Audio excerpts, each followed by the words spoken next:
Our protagonist lost his father early on, and just when he was about to mature along with his little sister, his mother told him to become a shaman as he has the qualities of one.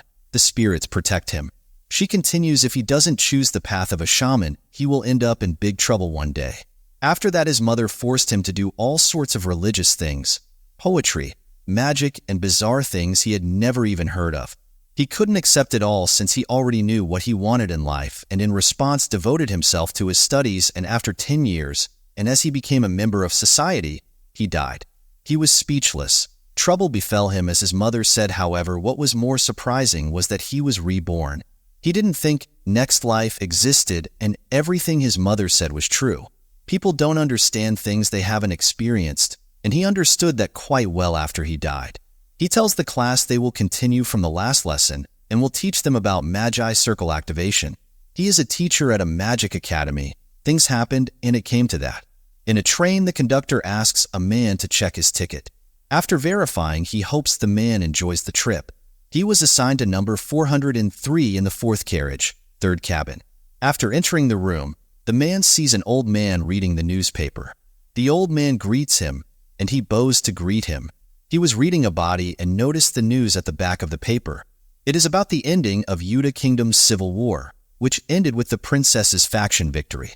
He tells the old man that the civil war within the Yuta Kingdom is over, and the old man was wondering when it would finally be over. He tells the old man that the prince faction was gathering power not long ago and is glad it ended early. He then introduces himself as Rudiger Chelsea, and the old man introduces himself as Gerard and doesn't have a name and tells him he looks like he came from nobility.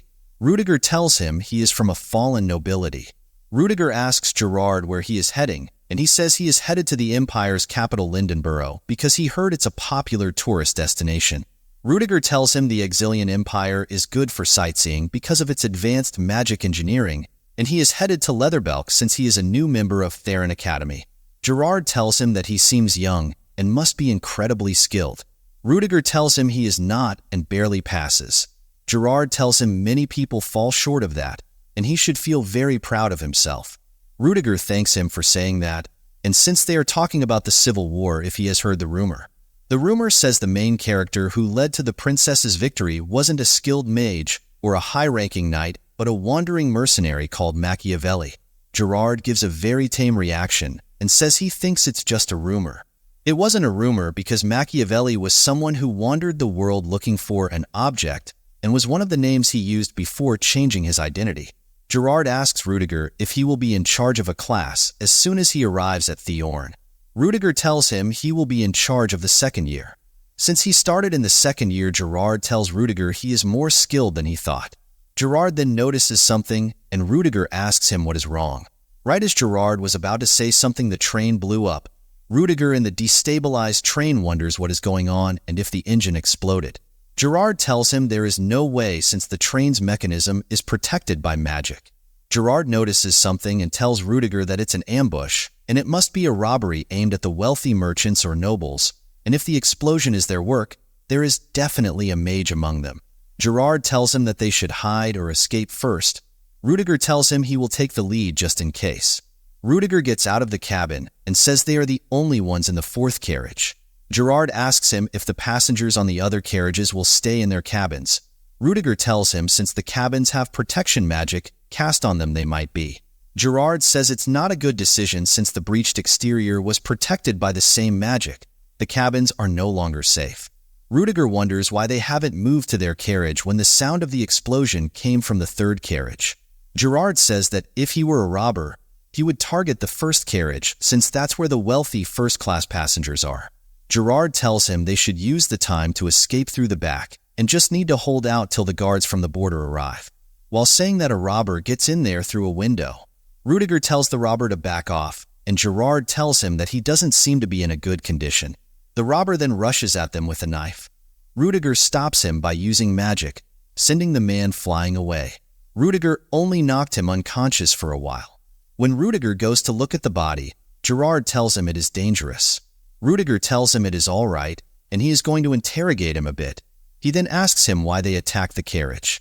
The robber then starts to laugh. Rudiger tells him to answer him again. The robber says dirty people like them he will kill them all. He opens his jacket to reveal a bomb which only had 1 second left. Gerard tells Rudiger to dodge, but the bomb explodes in his face. In the midst of the explosion, Gerard managed to lay down and not get damaged. When he is about to ask Rudiger if he is all right, there is nothing in front of him. He then holds his cheek and notices something wrong and complains he got the suit tailored and it was expensive. He takes his mask off and wonders why incidents like that happen whenever he is around. Machiavelli was one of the personas he used. He was getting unwanted attention when he needed to hide his identity. Thankfully for him, the princess and her faction were caught up in their triumph and took advantage, and when they lowered their guard, he disguised himself and took the train to Lindenborough but got caught up in a terrorist attack. He threw his mask away and didn't think an accident would happen on a day like that. A bomb exploded while the train was shocked with electricity and wasn't something common robbers would do. He thinks it is something psychos with a "we'll all die together" mentality would do, and maybe the real objective isn't to rob the valuables, but is wondering why they took out the entire train. A conductor comes up and asks him if he is fine and asks what the meaning of all that is. He tells the conductor it is an attack by armed robbers and seems like they are going for the first carriage and think it'd be a good idea for them to stay back. The conductor was planning on evacuating the other passengers to the back of the train, and he should go too. He then grabs the conductor by the throat and pushes him to the ground. He asks the conductor if that pathetic acting would work on him, and armed robbers don't just randomly assault trains going at full speed in the middle of nowhere, and the fact that the protective spells around the train have gone down as well. He continues that it's an extremely hard feat to do without any inside operation. The conductor then tries to bring out a knife, and he puts his hand down and warns him to not even try.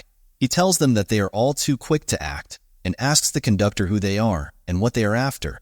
He then holds the conductor's knife to his throat, and since he isn't saying anything, tells him to move. He then hears a sound and is getting nervous. He then leaves the conductor's body, making him take all the bullets as he runs away.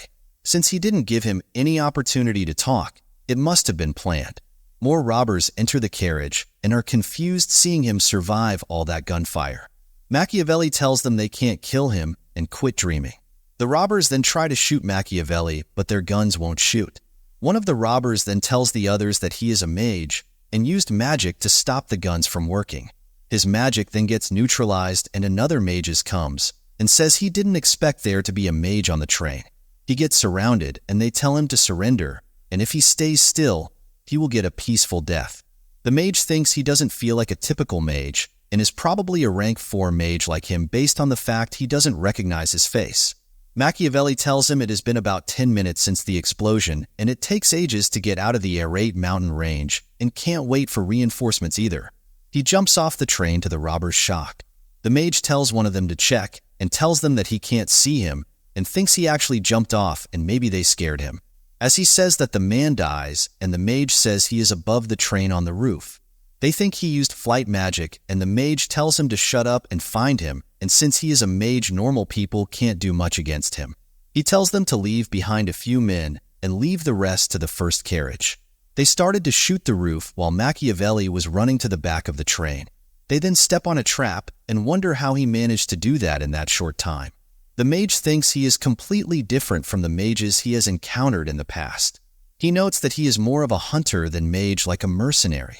To their shock, he was separating the carriages. The mage then realizes that he has nothing to gain from fighting them. They ran towards the door. The carriage was then separated from the train. They think he is gone and can't give up the train to just chase him. The mage then makes sure to hunt him down and kill him. He then notices something. He senses a strong magical energy and wonders where it is. From behind them, Machiavelli had readied a magic, and the mage wondered how he was there, and if that was also a trap. Machiavelli then launches a magic missile at them, killing them. He thinks it is over, but the mage survived with his left arm severed. He asks why he killed them, and if he has no remorse, and they are just patriots fighting for their world and the people he killed. Machiavelli tells him that they are crazier than he expected, and they were the guys trying to kill him first, and asks him what gives him the right to complain. He asks if he would be able to say those things to the people he has killed, and he was also talking about hunting him down and killing him. Machiavelli continues that he thought about running away if they hadn't seen his face, and it was best to handle it now. The mage then gets frozen through his body to Machiavelli's shock, and from behind the dead mage a knight comes. She asked Machiavelli if he was all right. She tells him to not worry, and the cold steel knighthood is there. The robbers shoot at the knight, cursing that they were already there, and for him to be able to pull off flying magician weather like that. The knight blocks all the bullets and punches them away. The knight says that the second carriage is cleared. The knights say the first carriage is also cleared and the passengers have been secured. Gu reports to the vice captain they have secured the whole train. She tells them to escort the passengers to the next station. In the Leatherbelk station, the vice captain asks Machiavelli if he is all right. He told them he was fine thanks to the help of the knights and just had something to think about. She introduces herself as Veronica Deville. Some people come and ask her if she is responsible for the knights. He tells her that he is Remulus, officer of the Leatherbelk Metropolitan Police Agency, and heard there was an attack on the train. She tells him they had killed all the attackers. He thanks them, but tells them there was something odd about the report which made Machiavelli nervous.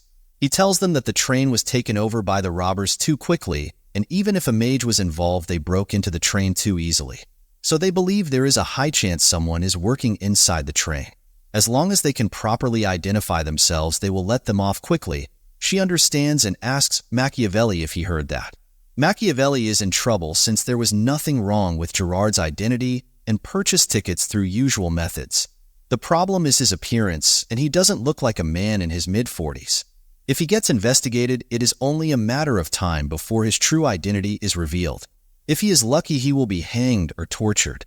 And on top of that, there are a lot of police officers and knights outside.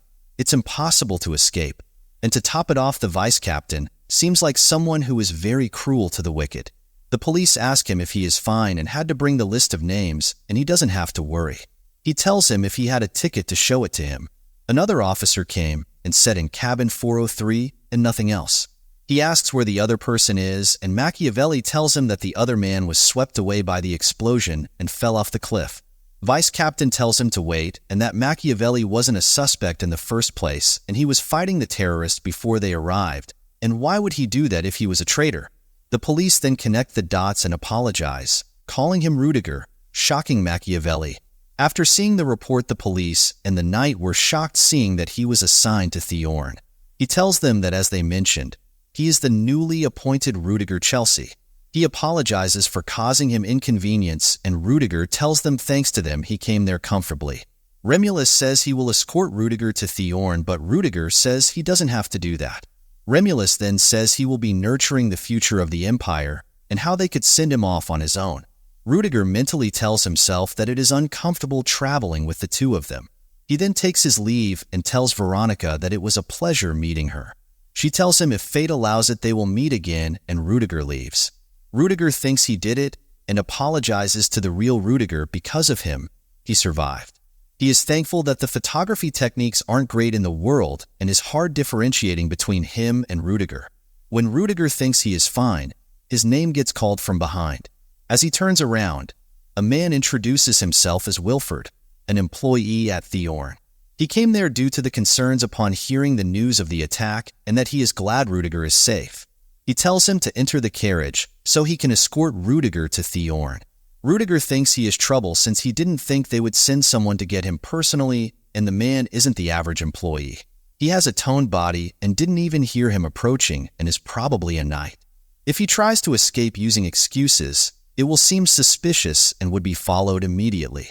He needs to save himself and thinks that this might be safer for him. As long as Gerard has been processed as deceased, he is no different from a ghost in the country, which means no matter he disappeared, no one will recognize him. He might be better off having a defined identity like now and act as Rudiger and look for an opportunity. They arrived at Thorn. He is shocked since the place is much larger than he expected it to be. Wilford says that he will take Rudiger to the Chancellor right away and to leave the luggage to him.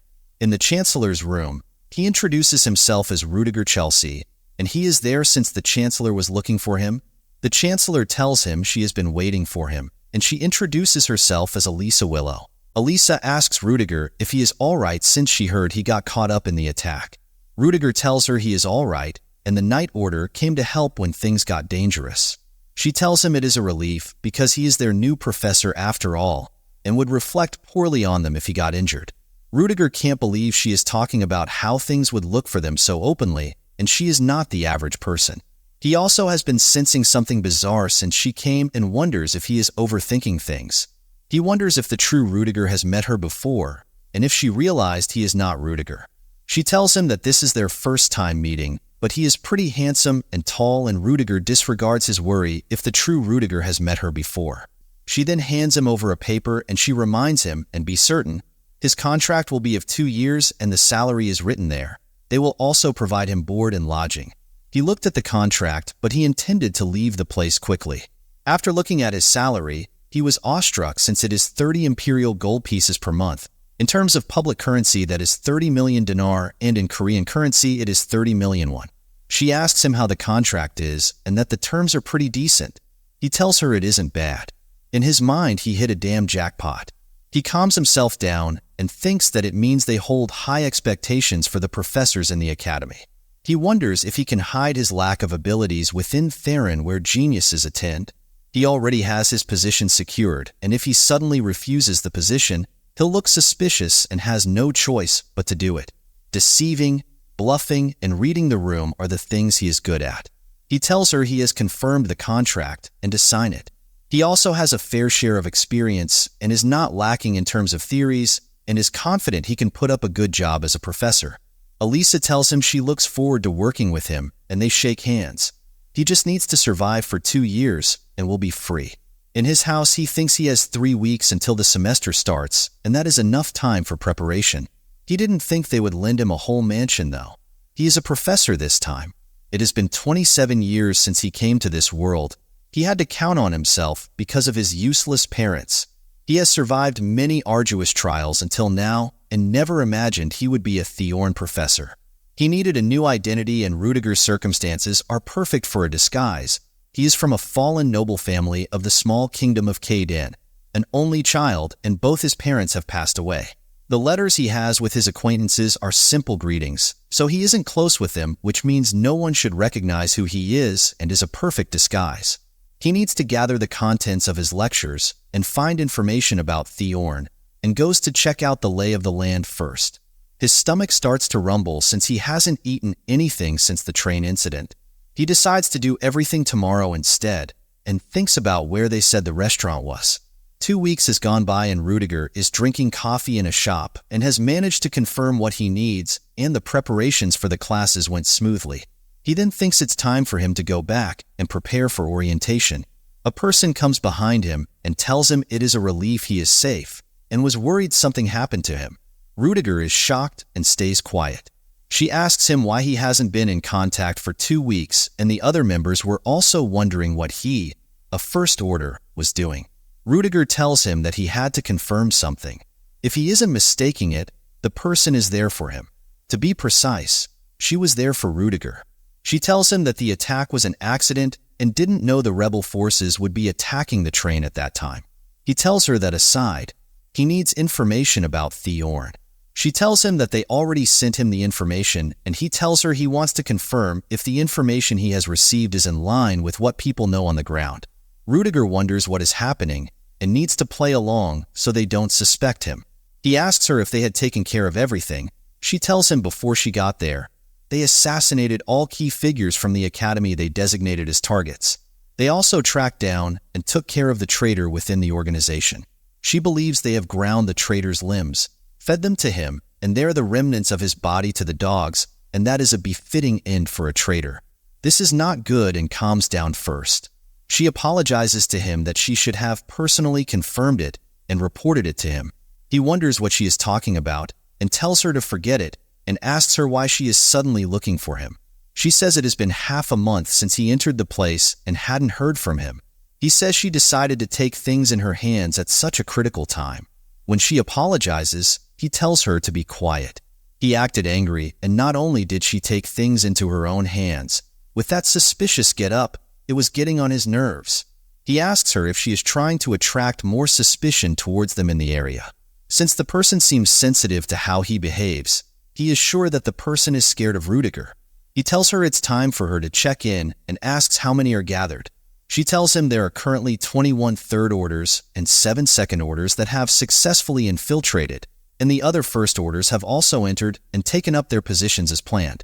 Since everything is in place, he has confirmed the situation and tells her to get up.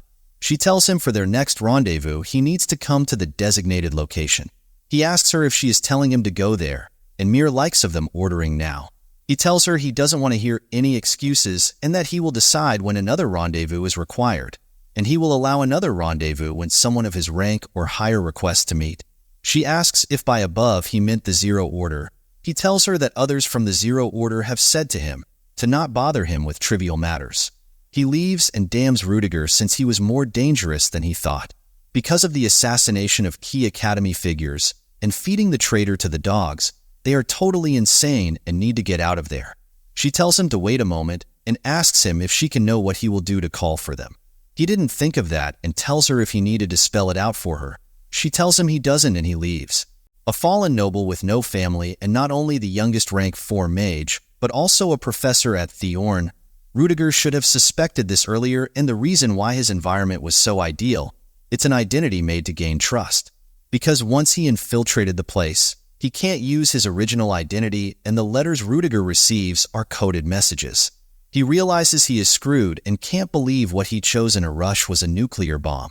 He looks at the coded messages, and they are in Kaden language, and he had his suspicions when it felt like the sentence sequences in the letters were strange, and the problem is the First Order. They are to infiltrate Theron as professors and win their favor, and what they need to do after infiltration is report the situation as it progresses. The more he thinks about it, the more ridiculous it gets, and what kind of secret association's executive would die in a terror attack, and he was one of the executives sent to Thorn to be a spy. And if he was capable enough to be an executive, he should have survived the terror attack, and says there is no point criticizing the dead. Whatever the case, he has one more party to keep himself from being caught by, and thinks it is a good thing they approached him today, and based on what the guy before said, the secret association is made of 0, 1st, 2nd, and 3rd order. While he has no idea about the Zero Order, it is already a big deal that he managed to learn of its existence, and what is important is finding the identity of the other First Order. If they all knew each other, they could realize he is a fake right away and hope he doesn't get caught. The most ideal situation for him is to use Thorn to get rid of them, and no matter how great the association, they won't be able to make a move against Thorn easily. He needs to leak information in such a way that neither side finds out it is him and will be a real headache. He sighs, guessing he won't be enjoying the next 2 years. In the class, the students are talking about the manifestation of theory and understanding of elements will be taught by a new professor, and that the professor must be skilled since he is teaching second years right away. There was no helping it since the last professor quit suddenly. The professor lost to a student in terms of skill. What would he do? A blonde-haired girl tells Flora that she thinks they are talking about her. Flora tells what has she even done for them to act like that, and she simply pointed out that there was something wrong in his magic incantations. The students continue that the new professor is not only a military professor, but also published a lot of theses, and he is a fallen noble. The students draw the conclusion that getting marks will be easy then. Rudiger then enters the class and introduces himself to the class. He tells them since it's still the scheduled correction period, he won't be going into lessons right away and will be announcing a few things. While his class is about manifestation, he won't be just teaching about that and will focus on actual battle beyond the theory. The second years aren't the only ones that can join the class, but first years can join as well. He tells them to quiet down and understands they might be unhappy, but won't be lowering the standard of the class. A blonde girl asks him why he is allowing the first year to participate in the class. Rudiger thinks he has seen her before and tells them as an educator he believes that everyone should teach equally regardless of the year level and is confident his class will be different from other classes. She tells him it will be hard to believe him if he doesn't explain in detail. Rudiger tells her it would be boring if he tells them about it now, and if she is interested to come for his next class, and warns them about one thing. If any students are hoping to get good grades because he is a new professor, he will make sure they will regret it for being complacent and mentally hope they don't join his class. Although he prepared for the classes, his life would be much easier the fewer students to teach. He thinks if the second years attend a class with first years, their pride would be hurt, and if he tells the class it will be tough from the start, why would they waste time on him? He says that's all and asks if they have any questions. The students heard he was from the military and is completely different and wonders if he is rank 4 like the rumors suggest, and has a lot of questions but can't ask them. Rudiger says if there isn't any question, he will end the semester opening ceremony with that. He didn't expect the students to have any questions at all and thought they would at least ask small details about him. This is better for him, but all the answers he prepared in advance became useless and wonders if they are not asking questions on purpose. He thinks he should have acted friendlier and might have messed with their pride. He then notices all the students moving to the side, making way for him, and thinks what he was guessing was true. Someone calls out to Rudiger from behind, asking him if he is the new professor, and introduces herself as Selena, a new professor like him. He tells her it is nice to meet her, and if something is wrong. She asks him if he has eaten yet. Professor Brino, the professor in charge of golems within the summoning classes, and Marilda, introduces her as the professor in charge of allurement and illusions in the curse and curse-dispelling classes. Rudiger also introduces himself and thinks it is a get-to-know-each-other session for new professors. She compliments him to look even more handsome up close. They were being looked at by someone who Rudiger noticed. Marilda tells him that is Professor Chris Benamor and is a noble. Rudiger notes a noble, a fallen noble, and 3 commoners as professors, and even though everyone there is of different social status, they are leading professionals in the topics they teach. This also means that there is a high chance of another First Order among them. Benamor says he can't stay there anymore and came because he was curious as to what the new professors are like, but was just a fallen noble with some commoners. He tells them not to involve him with them, especially Rudiger, and because he is just a fallen noble, and warns him to not act big. Marilda asks if he is allowed to despise people so openly just because he is a noble, and tells Rudiger to not let him get to him. He tells them he is fine and asks them if they should go by themselves then. Selena and Brino agree, and Rudiger is content knowing he won't have to eat alone. At night, a person is browsing something like an internet where students were talking about Rudiger telling about his achievements. Someone asks if all of that is true, and the person thinks she can't let the First Order's lesson be ruined and needs to make it so that as many students attend it as possible. The students, after a while, think it is interesting and give it the benefit of the doubt. Today is finally the first official lesson, and Rudiger wonders how many students from the last class are attending and thinks they will probably try to avoid it. And even if there were students, it is probably because they didn't have a choice, because the other classes are full already, and think the maximum number of students is 30. When he entered the class, to his shock it was full. He hopes it isn't maxed at 80 students, and it is obvious at a glance that there are more first-year students and wonders why they would do that. He wonders if they don't feel pressured studying together with the second years, and feels like someone is trying to screw him over. He thinks it is probably because he underestimated the students. Theron is a place where the students gathered are the continent's cream of crop, and he may have triggered their desire to take challenges. He doesn't have a choice, and since there are new students, he introduces himself again. One of the students asks if by the overall process he is talking about all of the 4 main specializations. He tells the student to refrain from asking questions unless he permits them to do so, and he will overlook it this time because it is his first time. He tells them if anyone dares to interrupt the lesson and challenge his authority, points will be deducted, and there are also opportunities to earn points. He tells them he will teach them the 4 main specializations. The main 4 specializations release attributed elements, telekinesis, and strengthening. Normally, professors would find it difficult to reach 2 specializations, yet a new professor is going to teach 4 of them, and Flora feels like he is exaggerating. Since this is their first lesson, Rudiger will show them something that will pique their interest. He forms a rank 3 fire element magic, Flame Bolt. With manifestation as the base, they can add heat, combustion, condensation, acceleration, explanation, and diffusion, using those 7 factors to complement each other and complete the technique. What he has shown them is a method which will allow them to manifest at least 3 times faster than the existing methods. She asks Flora if reducing the time for technique manifestation is possible. Flora tells her she thinks it's impossible unless one changes the fundamental structure of the technique or uses the reverberation of memories, and both have a downside of being limited. If he talks about those things, Flora would be really disappointed in him. Rudiger says he will take a few questions, and a second year asks him what he meant by reducing manifestation, and Rudiger tells him like he mentioned it is reducing the time. A first year asks him if they will be improving the techniques. He tells them if they messed with a complete technique, that technique becomes a different magic technique altogether, and what he will be showing is a method that will maintain the technique while reducing manifestation time. Flora raises her hand and tells him it is impossible. The students think that Rudiger is finished.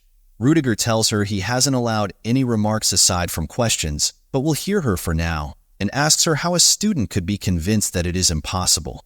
She tells him that decreasing the casting speed with existing techniques can only be done through mastery via repetition, and what he is saying he can do hasn't even been done by geniuses before. He tells her that if it's not they couldn't improve it, but that they didn't.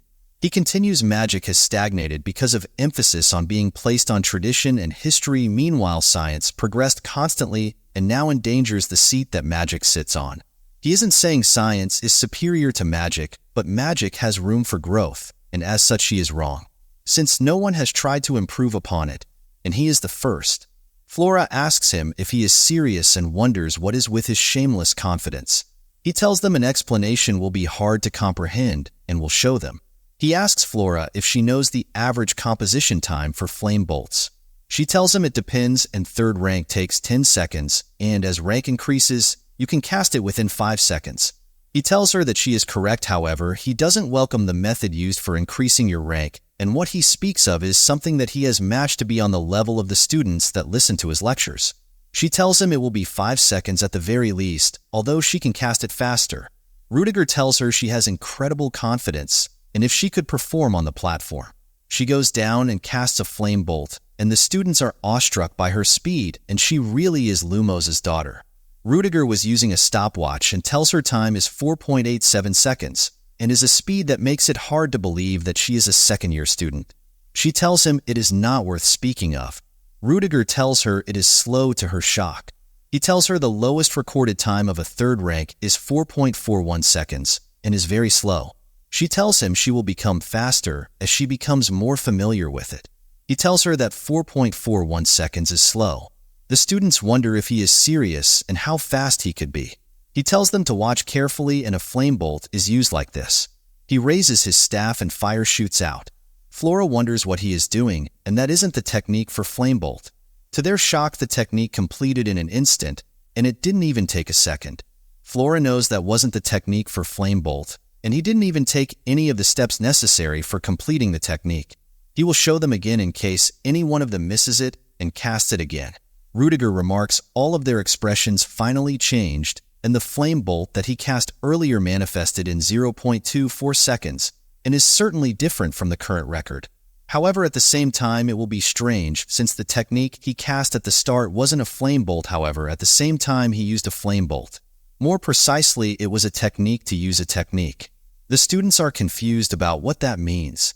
He tells them it is something that will produce a determinable output when you put something in as input and is a blueprint of sorts. Magicians use their bodies as hardware and consume magic power as data while following programs called techniques to activate software, magic. He calls it source code. Flora has never heard of that magic and wonders who that man is. Rudiger asks Flora if he resolved her doubts, and since she interrupted his class without his permission all because she is too close-minded, and asks her if she agrees, to which she agrees to.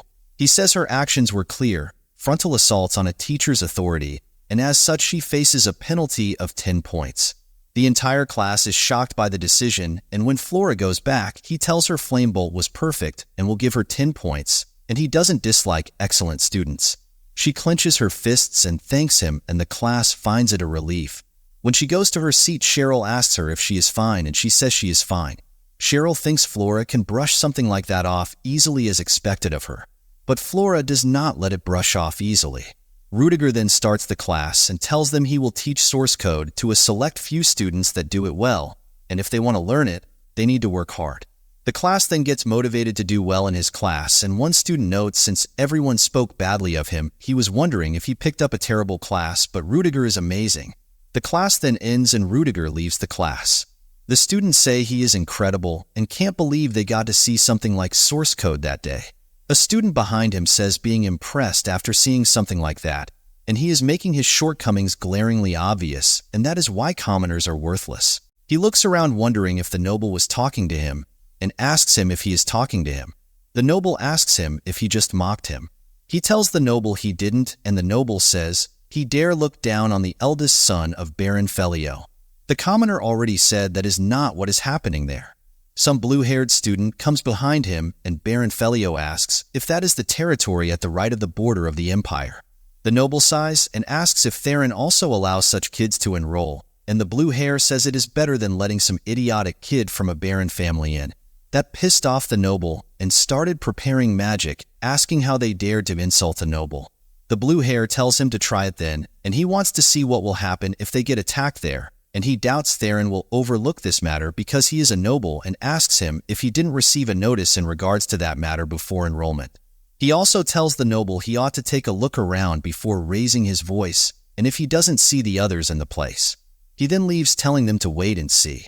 The glasses boy sighs and thanks the blue-haired boy for his help and introduces himself as Aiden.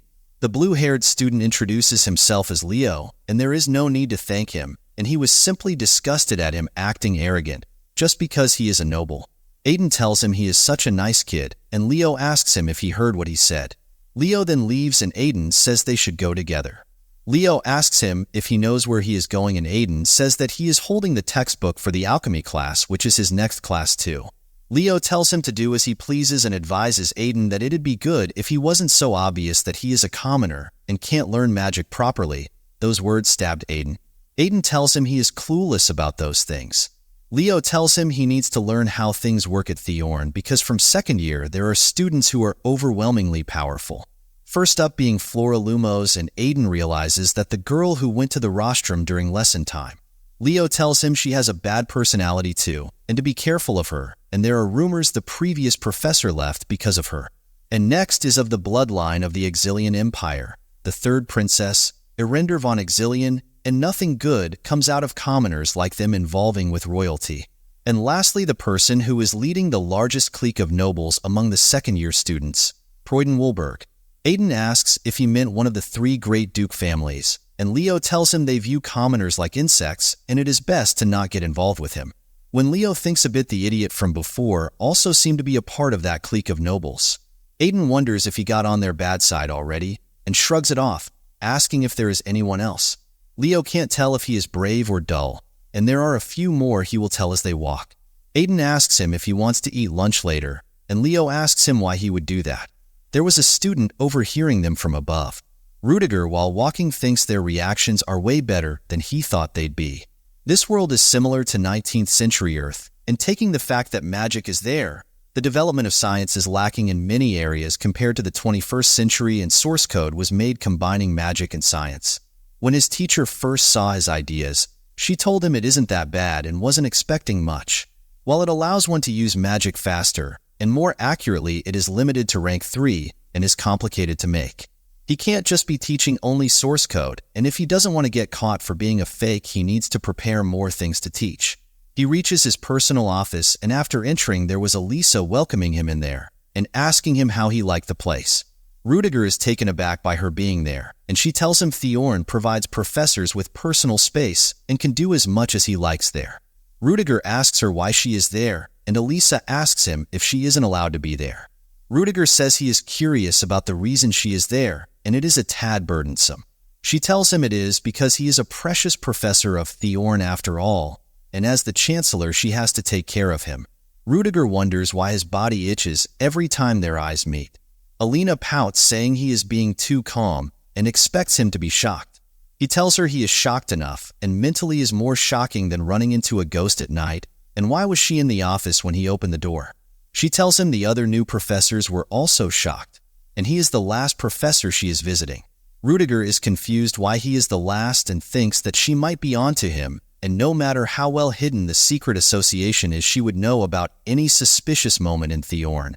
He thinks she is suspecting him, and it felt quite unfair. While he is an executive of the association, he doesn't belong to them. She tells him she heard he accepted new students for his lecture, and Rudiger tells her he has no intention of allowing only certain students to attend his class.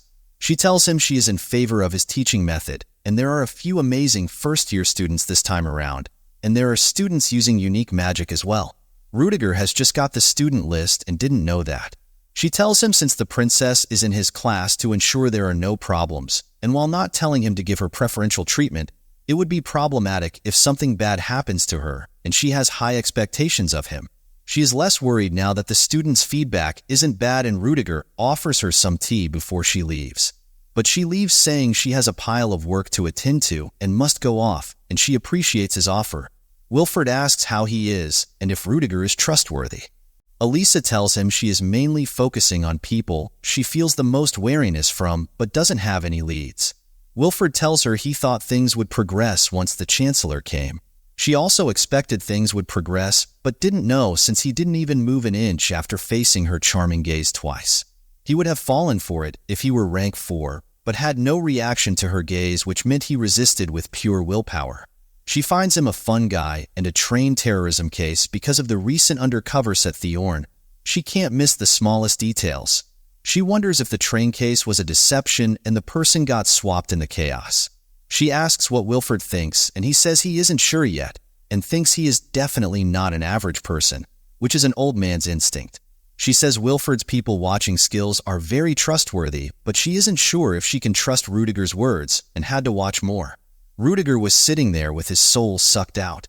He knows that wasn't a private interview but an interrogation, but he didn't do anything to bust him out and wants to finish what he was reading. He looks at the name list, and the Lumos family is the highest noble family. He thinks there is no way they'd pressure the family because of earlier and assures himself they would never take it to heart and even gave merit points as an apology. Like the Chancellor said, there are a lot of amazing students, a prophet supported by the magic tower as well as a princess. He then notices Aiden and thinks he is the odd one out, but Rudiger feels like he has seen him before. He can't let his guard down, and judging from the way they are acting, they don't trust him completely yet. He wonders if he should stick with the secret societies since when the guy who called him a first order, she should have seen Rudiger's face in the train, which meant she naturally accepted the change in appearance. He decides not to since he knows what would happen if he gets caught, and there is no guarantee they would let him live even if he were to contribute to the organization. Someone knocks at his door, and he gets a patrol schedule. The man tells him it is his turn today, and Rudiger remembers something like that in the contract. The man then hastily leaves. Rudiger thinks the patrol duty is no big deal. At night in the training ground, a blonde student tells a gray-haired student to repeat what she said. The gray hair tells the blonde girl she said she has no reason to leave, and it is a place everyone is free to use, and if she is so uncomfortable with it, they should leave. The blonde girl says a vulgar commoner is talking back to her, and the gray hair tells her Thorn does not divide by class or blood. The blonde girl says it is a saying put there only to make you people feel better, and someone from behind tells her the citizens and the lower ones crawl up fast. The gray hair knows no matter what she says, they have no intention of listening to her. They then tell her if she understands to beg for forgiveness, and she just turns away. Dyneema gets angry since a commoner ignored her words. Dyneema then starts to use magic, telling her she dared to ignore her, throwing it at her to everyone's shock. When it is about to hit her, it gets blocked. Dyneema angrily asked who it was and dared to bother her. Rudiger asks her what she is thinking she is doing, daring to fight in a place made to train skills, and it couldn't even be considered a fight. He tells her to cause such a problem at the start of the school year and must think Thorn is a joke. He was going to let them off with a warning if it was a fight, but it was a one-sided attack. Dyneema asks what the problem is with that, and she is doing it to protect the honor of his noble family name. He tells her all students in Thorn are considered equal and doesn't matter how noble the bloodline is, and he can't overlook it, and to follow him immediately. She calls him a puny nobility fallen bastard when she realizes her mistake, and the people around her are also shocked. He asks her what she just said. Rudiger tells her to say it again, and she is scared. Rudiger goes in front of her and says it for her. Fallen nobility bastard. A student leads Selena over to the commotion, and she comes running. When Rudiger seems like he is about to hit her, Selena screams his name. But all he did was grab Dyneema's shoulder and tell her it is as she said, to everyone's confusion. He tells her like she said he is a fallen nobility, however. In the place known as Theron Academy, he is a professor, and her statements challenge his rights as a professor. He continues that she is still a student, and it may be hard to adapt to a new environment, so he will pass it off as a speech mistake with a warning, but she will be punished for her actions among her classmates. He asks Rainy Eye if she is hurt anywhere. Rainy Eye tells him that she isn't, and he leaves the rest of it to Selena. He then leaves the area.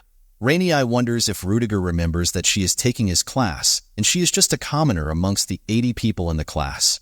She remembers him saying everyone is equal there. His first impression came off as scary at first, but she feels like she can trust and follow him. Outside, Rudiger is sitting on a bench, grabbing his head since he is hearing something.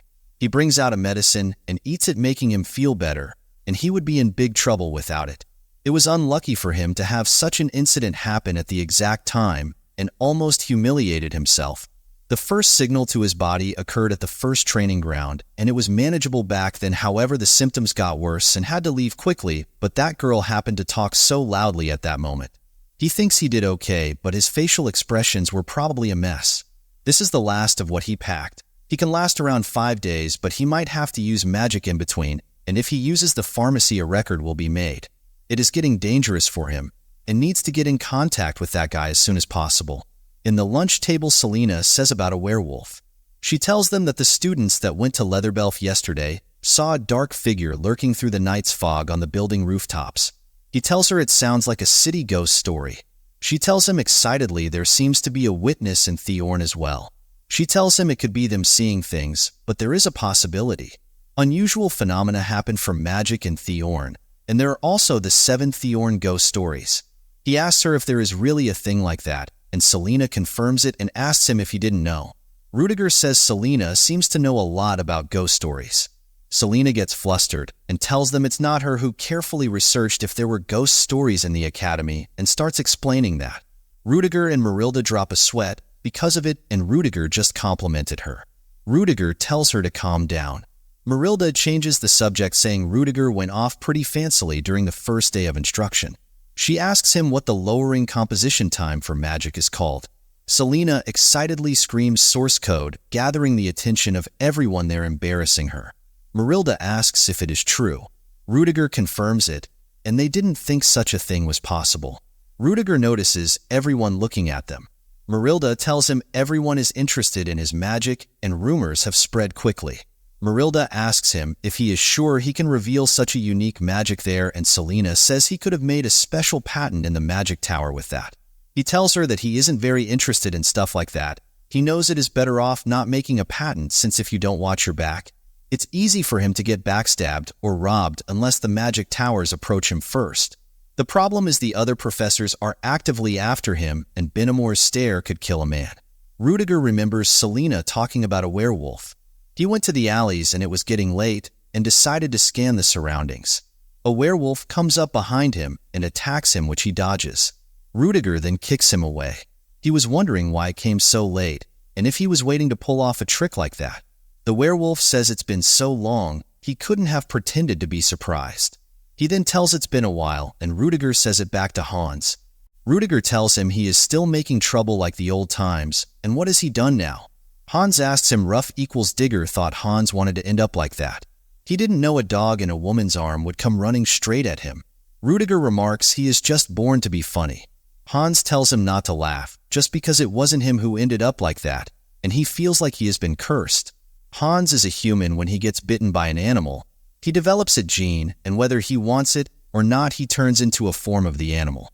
Hans asks Rudiger if he brought the antidote, and Rudiger gives it to him. Hans then uses it since he can't walk around looking like that, and turns back to a human. Hans tells Rudiger without him he would have been struggling for days. Rudiger notes it was like when they first met. Rudiger had a cryptid subjugation commission, but was surprised to see a giant chihuahua in front of him. Hans thanked God it was solved, or he might have died. Rudiger tells him his name is now Rudiger Chelsea. Hans remembers that was what it said on the letter and asks him when did he create the identity of a Thorn professor, and also why they were meeting at Leatherbelk when they were supposed to meet at the capital. Rudiger says if he wanted to live, he had no choice. Hans asks about the Rudiger guy being part of an unknown secret organization. Rudiger says it is the First Order, and Rudiger asks if he knows anything about it. Hans says it is in his memories, and recently some new guys appeared in the underworld and called themselves some sort of order. Rudiger says he is sure it is them and asks their name. Hans says it is Black Dawn. He says to Rudiger he may be surviving from luck, but wouldn't a single mistake get him caught?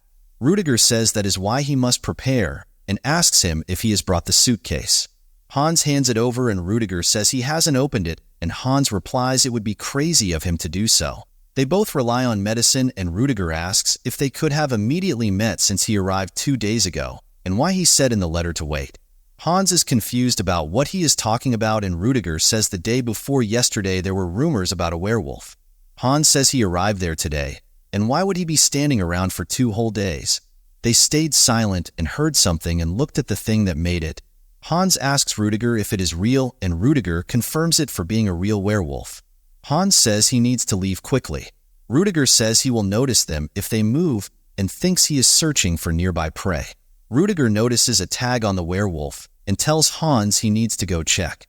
Hans asks him if he wants to catch the werewolf. Rudiger tells him there is something shiny on its neck, and some guy might have put it there on purpose, and they need to check it as he loads his gun.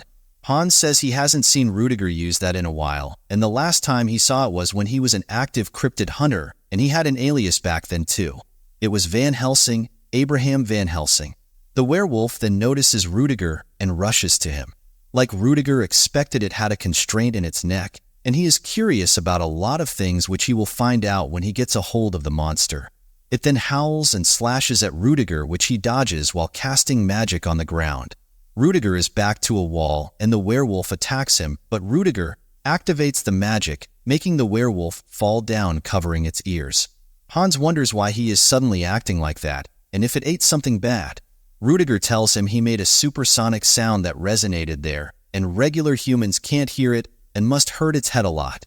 He tells Hans there is no need to use an expensive silver bullet, and takes out a syringe, telling him to see where they made such a thing. Rudiger then hears something.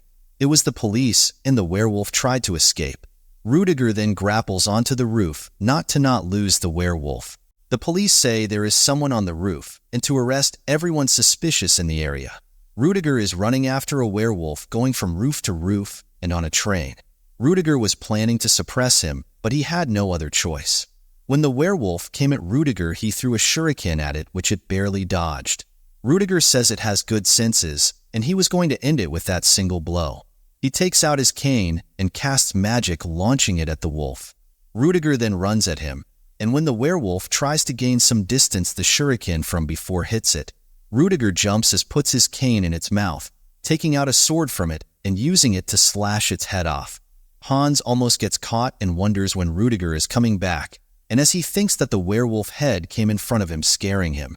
Rudiger asks him if he is surprised, and Hans tells him to let him know before he appears out of nowhere. Hans asks if it is the werewolf from earlier, and if he was going to leave it there. Rudiger says he has no need for it, since he has completed his investigation, and Hans asks why he brought it then. Rudiger says it is because he wanted to surprise Hans. Hans asks him if it is a paycheck from earlier. After checking it, it wasn't a real cryptid but an artificial test subject made by someone. Rudiger thinks they have to push forward some of their plans. Rudiger says they should find a place to settle down, and the place is better than the capital in many ways. With Thorn, unknown organizations, lunatics experimenting, and street gangs in the big city, it is better since attention will be divided in the chaos, and tells Hans to gather important info for now.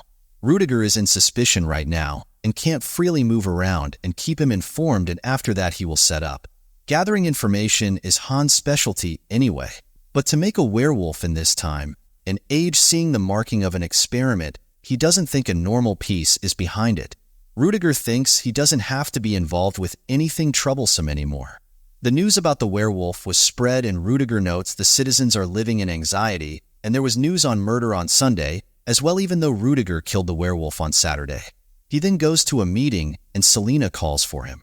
The professors ask if he is Rudiger, and they heard he invented some amazing magic. Selina asks if he heard the news that 2 first-year students were attacked last night. Their lives are safe, but were still heavily injured. Selina thinks that the rumors were true, and there have also been victims in Leatherbelk.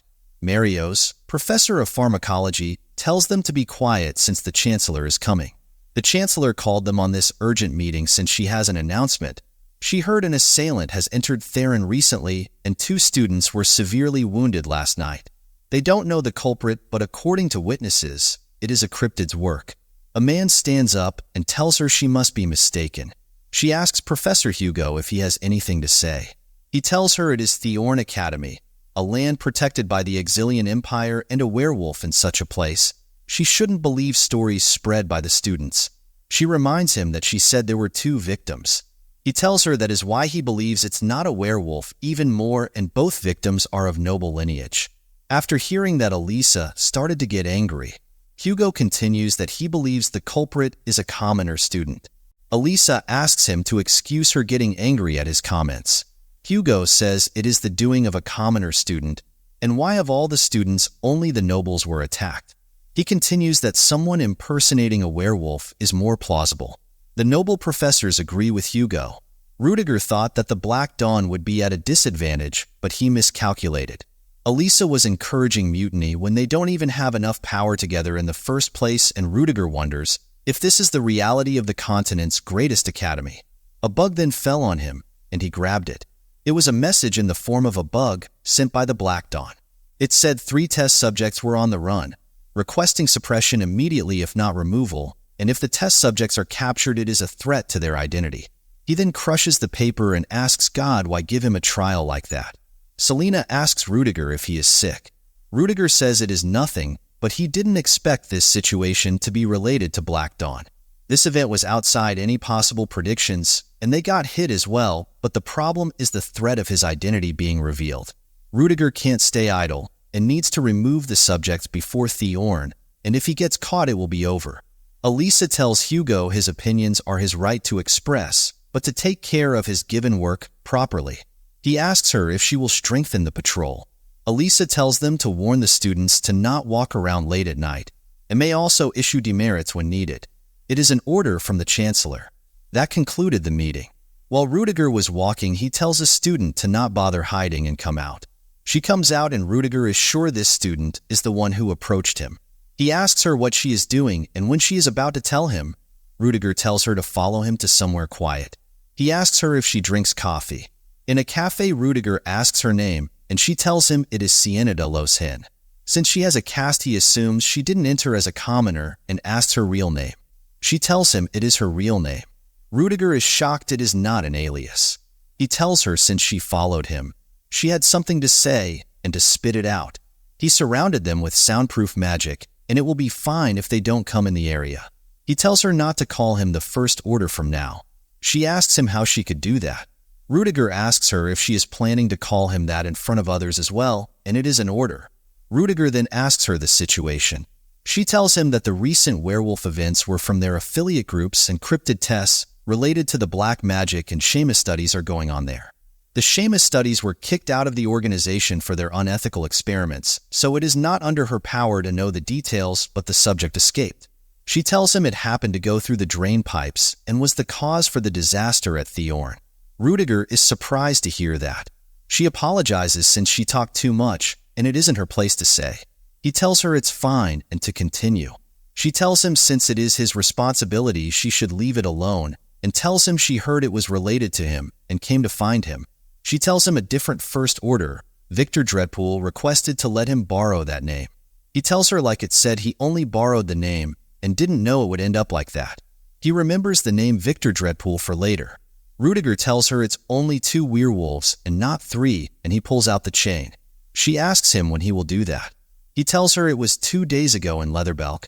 Getting into contact with him and coming as an undercover student without any suspicion, he wonders how she is still only in the Third Order. He wonders if she feels out of place, and maybe because she is from a noble family.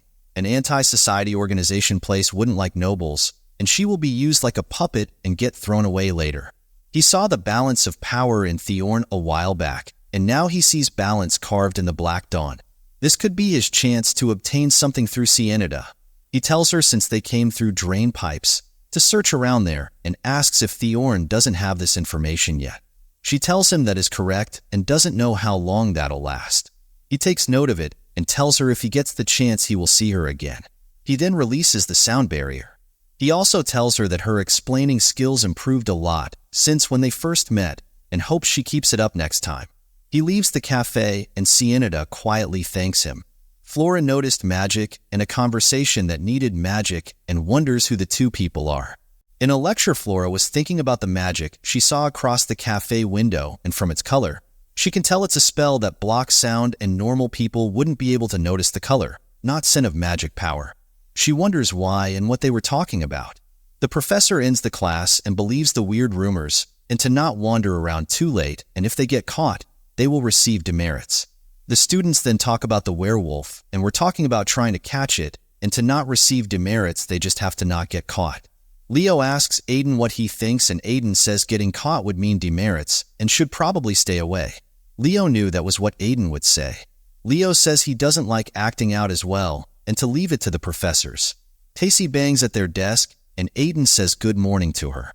She tells him what he meant by good morning. Leo tells her if she lost that time, isn't it time to stop by now? Tacy tells him that was a tie, and to not involve himself in her and Aiden's business. Tacy tells Aiden to fight for real again without holding back any power. He tells her doesn't think he can. When she angrily asks him why, he tells her it is because he has classes in the day and can't move around at night because of the werewolf. She asks him if he is trying to run away using that as an excuse and if he is scared. Both Aiden and Tacy are waiting for his reply. Aiden, to Leo's happiness and Tacy's angriness, says let's put it like that. She tells him if they can't fight to settle it with something else. She tells him to settle it with the werewolf, and however catches it first wins. Leo says sure to Aiden's shock. She tells them to not run away scared, and Leo says it is the same for her. She leaves, and Aiden asks Leo why he would say something so absurd. Leo says he was just going with what she was saying, and the professors will take care of the werewolf anyways. Aiden says he thinks Tacy is being serious though. Leo says unless she is an idiot, she wouldn't do such a dumb thing alone. Aiden says if it is Tacy, she might actually do it. They then stand up and look out the mirror. They saw her going on the path to the dorms, and they knew Tacy has some common sense. As he says that she goes the other way, and both start panicking. At night, Rudiger was patrolling the area thinking a lot of people were looking for him today.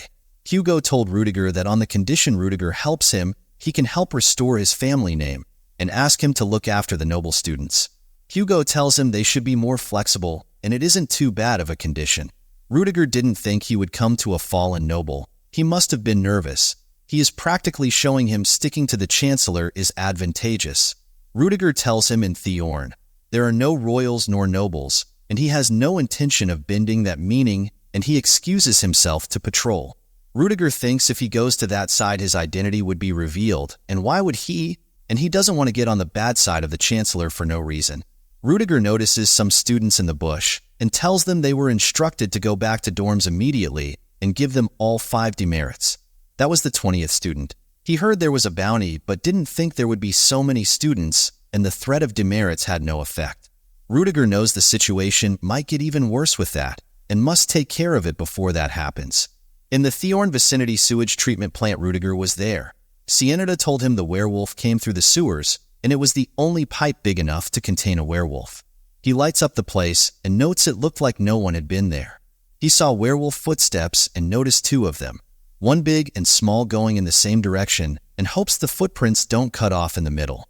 He followed it, and they split up. The big footprints are heading towards the academy and are likely headed that way to hunt. The most dangerous one at the moment is the big one, and Rudiger won't find it strange if someone got attacked. He then heard someone screaming and ran that way, not following the footsteps. He saw the werewolf attacking the princess and Rainy Eye. He thinks he won't make it in time and throws fire at it, knocking it away. He then went in front of the students. He tells Rainy Eye and Arender both of them got 5 demerits to their surprise. Arender says he should have asked if they were okay first, and Rudiger tells her what good has she done for her to be yelling like that. Arender says she tried to send the students back, and Rudiger remarks her mouth is still alive after failing to take care of her own body. She tells him to save Rainy Eye from the demerits, and Rudiger asks why. Rainy Eye tells him she fell asleep while studying. Rudiger tells her he applauds her spirit, but should have understood the situation, and Rainy Eye apologizes. Arender is confused by the contrast of attitude. He tells Arender to take Renee to the dorms and will exclude the demerits from both of them. When Arender asks if it is for real, Rudiger asks her if she is declining and will give her the demerits then. Arender then takes Renee and goes away. The werewolf then stands up and it runs away. He orders the 2 of them to evacuate to a safe place immediately while running after the werewolf. When the werewolf climbed on the building, Rudiger used his grapple to get up there with him. Rainy Eye looks at them and asks Arinder if that is levitation magic, and Arinder says she thinks so. On the roof, the two were looking at each other. They then rushed at each other, the werewolf slashing at him and Rudiger using his cane to attack him. When the werewolf attacks again, Rudiger uses a fireball which hurts the werewolf. Rudiger then jumps up and uses magic to attack it again. Rainy Eye and Arinder are looking at the action of combat of a mage. When the werewolf tries to attack again, Rudiger uses magic to blow him away and continues his barrage of attacks, making it fall down again. Rudiger is getting tired, and it isn't good to use too much magic power, and it isn't like he isn't unable to use magic to fight in front of students. He needs to finish this quickly and take care of the other one. The werewolf moved again to Rudiger's shock and threw a rock at him, which he blocked with magic. Rudiger is surprised again since a werewolf knows how to use tools. The werewolf then punches the ceiling, destroying it and escaping. Since the guy was made with the basis of a wolf, it shouldn't have any other intellect besides measuring an enemy's strength. Rudiger questions if they are really werewolves. Aiden and Leo are searching for Tacy, and Leo says they should give up and can't find her anywhere and probably went back on her own. Aiden tells him even so, he never knows it's also our fault for not properly declining the bet. Leo asks if he really believes that Tacy is still out looking for the werewolf, and Aiden says probably not anyone else but she would. Leo says to look for her for 30 minutes, and if they can't still find her to go back. They then hear Tacy's voice and run to where she is. Tacy and Aiden then run at each other, falling down. Tacy asks Aiden why he is there, and Aiden says he heard screaming, and Tacy gets flustered and tells him that never happened. Leo then notices a sound and Tacy shushes them, telling them to follow him. They then follow her and hide behind a bush and see a werewolf hiding in the bushes. Tacy tells them that she won the bet, and Leo says she just found it and the bet was to catch it.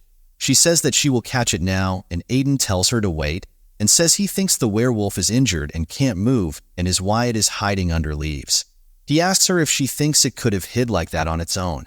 Tacy asks him if he is saying there is another werewolf there, and Aiden says he doesn't know if someone helped it, but then notices a shining thing on its neck. Behind them, the werewolf Rudiger was chasing came. Leo then throws Aiden away, taking the attack of the werewolf for him getting flown away. Tacy tells herself to calm down, and she will take that guy down for the restoration of her family name. The werewolf then attacks Tacy, but Aiden grabs her and dodges it. Leo calls out to Aiden, and Aiden asks Tacy if she is alright, and Tacy asks him why he did that. Aiden says he can't stand by and watch when his friend is defenseless. He tells them not to worry since he thinks it's guarding its baby in case they are in danger, and asks the werewolf if he is correct. Tacy tells him what he is doing, and a werewolf wouldn't understand him, and Aiden tells him he won't do any harm to them. The werewolf goes back to its child, and Aiden says he thinks it overreacted because of the baby. Leo tells him he never knows when it will show its true colors. Aiden tells them he knows he sounds scary, but to trust him on that. As Aiden goes closer to them, he says that the baby is in a lot of pain, and the effect might be weak, but it will feel a little better if he uses that as he pulls out a medicine. When the werewolf is about to take it, it gets attacked and gets pierced through its stomach. The magic that pierced through it then covers it, restricting mobility. Rudiger asks the three of them what they are doing there. Tacy and Leo start to panic because it is Professor Rudiger. He tells them he will ask later and to back off. Aiden then goes in front of the werewolf, telling Rudiger to wait, and says he thinks the werewolf can understand what humans say and to refrain from killing it for a moment. Rudiger asks him what kind of nonsense he is spouting. When Aiden is about to explain himself, the child stands up and Rudiger notices it. He then shoves Aiden away. Aiden is confused by Rudiger's expression changing so suddenly. He then uses fire at the werewolves and tells Aiden he will ask about his deviation tomorrow and to return to their dorms. The next day, the three were waiting for Rudiger to come, and Leo says they are doomed, and of all people, it had to be Rudiger who caught them. Tacy is thinking she only showed weakness and can't be doing that. Elisa entered the room and asked them if they waited for long. They were shocked to see the Chancellor there. She tells them to sit down comfortably. They think if the Chancellor is there, it won't end in a regular punishment. Rudiger asks them why they think he called them, and Leo says it is only for giving demerits. He tells them the three of them need to know how careless their actions were last night and someone could have died. Elisa tells them to not look so down and tells Rudiger to not scare them too much. He tells her they shouldn't pass over the situation so lightly. She tells him it all ended well, and he explained the situation in great detail. She says she heard Aiden threw his whole body to save Tacy, and their actions were definitely wrong and dangerous. So she gave them 10 demerits, but she can't find a way to criticize their actions and decision-making in that situation and gave 20 merits to all of them to their surprise. She asks if Rudiger has no objections, and he tells her if that is what the Chancellor wants, she can do it. She tells the 3 of them to keep working hard in the future. They then leave the room. Elisa asks Rudiger if he is satisfied, and she didn't expect him to ask her to go easy on the children. Rudiger thanks her since it wouldn't look good if his request was revealed. She then asks him if the werewolf really had no abnormalities. He tells her no matter how hard he thinks, he doesn't remember feeling anything off. She tells him nothing can be done then and thanks him since because of him no one died. She expects the same good work in the future as well. Back then what Rudiger saw was definitely an untransformed human body. They weren't using wolves to make werewolves, but they capture humans and turn them into werewolves. Rudiger doesn't regret his decision. He would have been in danger if he didn't get rid of them. They harmed humans, and in the end, that truth does not change, which is why it ended that way. The werewolf child seemed to be happy by that outcome. He then calls Hans saying he has a favor to ask. The 3 were talking about receiving merits instead of demerits. Tacy asks Leo if his arm is okay, and he tells her he just has to be careful for the next few days. Tacy then asks Aiden if something is wrong. He tells her that the baby werewolf they saw had a weird leash-like thing around its neck. She screams asking really, and Leo tells her to lower her voice. Aiden says that is why he tried to stop Rudiger and thought someone might have been controlling them. After hearing that, Leo says he heard a weird rumor about suspicious people hiding in Thorn. Tacy asks if they weren't false rumors. Leo says he is not sure, but it is strange for a werewolf to have a leash on it though. Aiden also wants to talk about Rudiger. Aiden says he doesn't want to be suspicious of him, but he was a little bit off last night, and at that time Rudiger definitely saw something. Tacy asks him if he is saying Rudiger tried to hide something.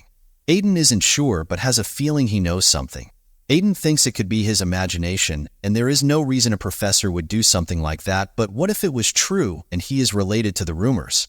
Tacy asks him if he is stupid and he is thinking too hard, and if he doesn't remember what the Chancellor said, and she said that Rudiger explained the situation to her in detail.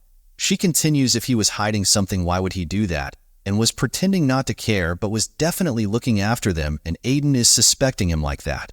He tells Tacy he thinks she is right, and Leo says they won't have to worry about that right now. Aiden then tells them to go eat since he is hungry, and also invites Tacy along, and says that eating together is what friends do. Aiden then says they are already friends, flustering her, and goes with them. Hans asks Rudiger if he has checked all the files he sent, to which he confirms. The people that recently went missing in Leatherbelk, as well as the areas where the specific people met. Hans says there are a bunch of bad guys going in and out of a nearby abandoned factory and is sure it's there. He also looked into the other thing Rudiger wanted him to investigate, and some workers in the outskirts of town went missing recently. Rudiger asks if there was a family of 3 among them, and Hans confirms it as being the only case where the entire family disappeared. Rudiger then says he is going. The guards in the factory say he is getting bored to death and how long they have to stay there. The other guard says maybe 2 more days because they disappeared. They complain about how they were handing things over there. The other guard says the kidnapped kid wasn't drugged enough and they pulled him out to increase dosage, but he started screaming, crying, and making a tantrum. He continues no one realized that the parents would make such a fuss after seeing their son like that. The guard asks the parents to recognize their child even after becoming werewolves. The other guard says that is how they made a ruckus and escaped, and they asked a trustworthy person to take care of the cleanup. They then hear a sound coming at them and try to take out their guns, but before they do that they get shot through the head by Rudiger. Hans remarks Rudiger is all dressed up and comes prepared. He asks Rudiger if he is going alone, and Rudiger asks Hans if he would help even if he was asked to. Hans thinks he can take on a few minions.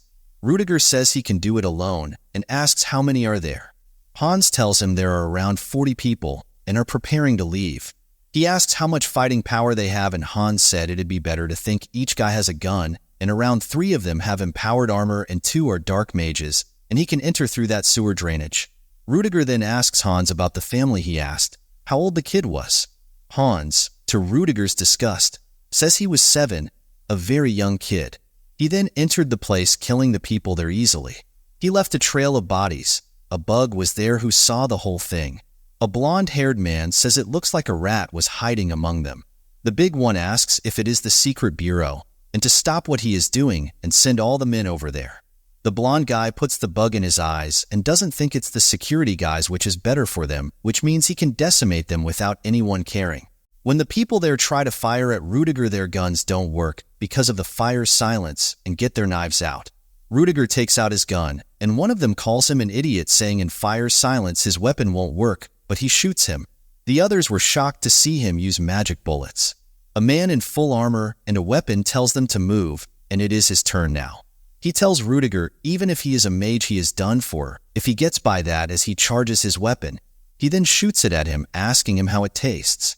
But to his shock, he used an alchemy-added metal elemental magic to block it, and electricity won't work on it. Rudiger then shoots at the machine, destroying it, killing everyone around it. With that, he has taken care of around 20 people. He notices the bug and shoots it. He knew someone was watching him, but not through the insect. He wonders if they are the famous insect brothers from the back world and can see they are waiting for him inside. He wonders if he should take care of the insects first and stomps on the ground, killing them all. The blonde guy says all the signals have been cut from the insects. He felt a vibration before they were caught. He thinks it's a sound magic derived from elemental magic. Since the mage uses metal and wind elements, he thinks it might be bad. Small insects not being good against wind. He will have to let big guys out. He tells the big guy, Brino, to prepare, and he should come there and to welcome him when he comes. The lights went out, panicking the people there. He tells his brother it's the mage's shenanigans. When he looked over at him, his head wasn't there, but on the floor. He panics since Rudiger was already in there, and it hasn't been long since lights went out. He takes out a centipede, thinking he has to hit the mage before the mage hits him. As the centipede leaves, Rudiger comes up behind him, slashing at him, which he dodges. He wonders what kind of mage would melee fight and has to create distance. Rudiger then shoots a flame bolt at him, making him fly away and lighting his body on fire. The others ask when he came in there. The man on fire asks who he is, and Rudiger shoots him. He then looks at the others and notices something coming at him, which he dodges. It was insect legs. The dead man's body moves on its own with his hand, saying it hurt and was surprised to get attacked like that, and he killed Brino before he came out. Rudiger says he is fine even after getting his head flung off. Brino says his body has already transcended past human territory, and it grows up to be a big insect. He isn't sad about his brother's death, but will rip him to shreds for the price. The other men start to run, but Brino attacks indiscriminately.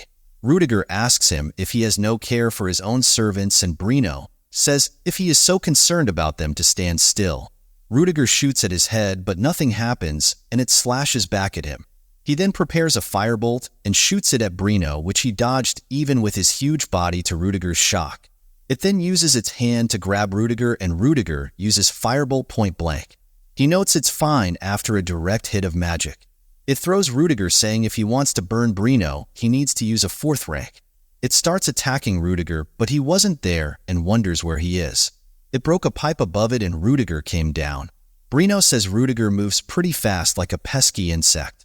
Guns and 3rd magic are useless and didn't look like it'll give Rudiger time to cast a 4th rank spell either. Rudiger says he didn't want to use this, but has no choice as he charges something in his hand. Hans says it's cold and he should have worn warmer clothes, and thinks it should be done by now, and guesses 2 dark mages at once were tough. He then sees a huge light in the building and he blows it up. Hans notes he used it after all, the real magic. He thinks magic is magic and questions what real magic is. Hans asks him what happened inside, and Rudiger says he is taking care of it all, and same for the test subjects. Hans then asks him if, like they thought, there was no way to turn them back into a human. Rudiger told him the kindest way to send them off was painless. Hans then looks at the drug that turns humans into werewolves and says the world is scary. A wide-scale human experiment like that, it would be impossible without someone funding them from the back. Rudiger tells him not to worry since he already found out who it was. Hans was about to say something but didn't, and says he will go on ahead. In a mansion, A noble throws a glass at a maid, scolding, saying they call that food, and they were all after his money, and no one works properly there, and calls them scumbags not worth his money. He then leaves complaining there is no one he likes. He put so much money in, and they couldn't even manage to watch over a single test subject. He thinks the progress is coming and a real result will come in his hands soon. The completion of the medicine that will return his body back to its prime is not far away. He thinks on top of being young, he will be stronger and more perfect. Rudiger comes from his balcony and calls out his name, Belbort Rickson. When Belbort turned around, Rudiger pinned him to the ground and called security. Rudiger says they won't be coming. He has soundproofed the room. He pulls Belbort up and asks him, in this horrifying reality where his own parents were turned into monsters, there was a 7-year-old boy who had to survive, and the child smiled at the one that killed him as if saying thank you. How he thinks the person who had to burn them to death felt in that moment. Belbort laughs, saying he was the one that took care of the escaped subjects, and tells him to put him down to talk. Rudiger tells him to answer the question, and Belbort asks if he is worried about taking care of the subject, and not to worry about peasants like them, since who cares about them. He continues, saying it is more like he gave them an opportunity in their meaningless lives for the advancements of humans. A great sacrifice. Rudiger says that is enough, and that was a good enough answer for him. Rudiger then put the medicine in Belbort. Rudiger says he was overflowing so much that he isn't even angry. Belbort asks Rudiger what he has done to him. Rudiger said he looked at the research center's records, which were interesting. A drug that can turn a human into a werewolf with a small dosage, but was curious about something. If a drug like that was given all at once in a full dose, what would happen? Belbort starts to scream as his body starts to change and becomes a beast with 3 pairs of arms. Rudiger says to himself, no matter what he says, Belbort wouldn't understand how he felt, so feel the same pain they did instead. Hearing the sound, people rush over to Belbort's room, and when they open it, there is a monster and asks where a monster like that came from. They ordered the people who couldn't use magic to search for Belbort. They were shooting at the monster with fire. Hans asks him what all that is looking at the safe Rudiger brought. Rudiger says to take some for himself and hide the rest for now. Hans said he barely managed to get into the place and he should check it out. Rudiger says he will come back later anyway and will come with an identity fit for the back world. While walking back, Rudiger looks over at the sea, clenching his fists. In Belbort's house, reporters were there about Rickson being consumed by a monster. They said when security arrived, no trace of Rickson was left, only a monster, and maybe the rumors that Rickson took part in black magic were true. The security mages took care of the monster, and it took an hour of continuous burning. The reporters then turn around to see the National Security Bureau was there, and the Nightcrawler Knights as well. And ahead then is the Lord Protector, Grandmaster Tarina Lionhowl.